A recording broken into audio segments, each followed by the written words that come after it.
India has been an important global player right from 1947. Even though we are not part of the Security Council, our voice matters.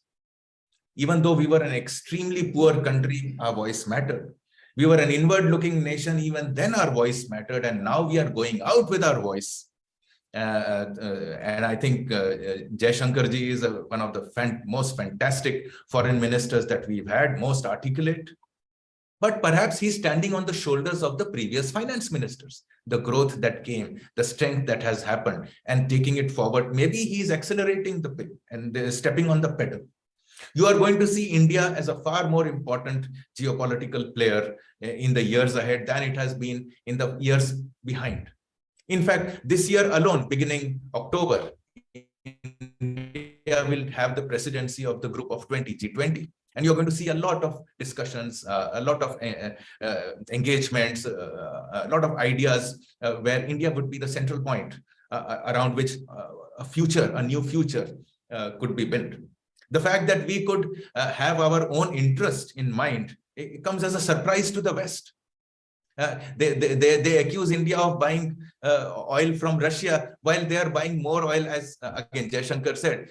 Europe buys more oil in an afternoon than India does in a month. These kind of very articulate, precise, India-centric, keeping Indian interest in mind statements are coming. These statements are going to be followed through.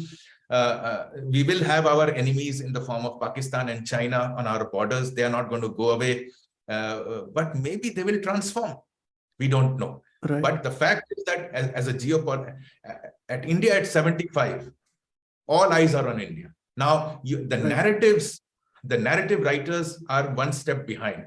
When I look at India from the prism of G to G, that is government to government engagements, every diplomat in this city that I have met wants a free trade FTA agreement with India. Right. When I look at it from the point of C to C, which is company to company, B to B, business to business, I see so much interest in coming. Apple is setting up, it's one of the largest plants for iPhone 14.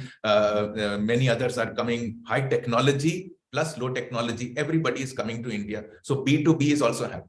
C to C, at the level of citizen, you are seeing far more citizens coming in and out, Indians going out to study, foreigners coming out to work, to get an India stamp, a 3-year stamp of India on their resumes, which helps them negotiate their own careers much better in their home countries. The only missing space is the narrative space, end-to-end or M2M, media to media, which has become completely irrelevant. They are behind times. Right. In all this, what I see, if you want to see where Aurobindo is, he has analyzed this long back, and which I explored in my previous book called India 2030, The Rise of a Rajasic Nation. And I think this Rajas is now rising. Some people are afraid that we don't use the word Rajas, etc. But there is no going back. This is a Rajasic age. Look at our cinema, look at our businesses, look at our military, look at our engagements with the world, look at our engagements within, look at the politics, look at the crime, look at any part of India. You are seeing this Rajasic surge coming. Aurobindo had seen it earlier.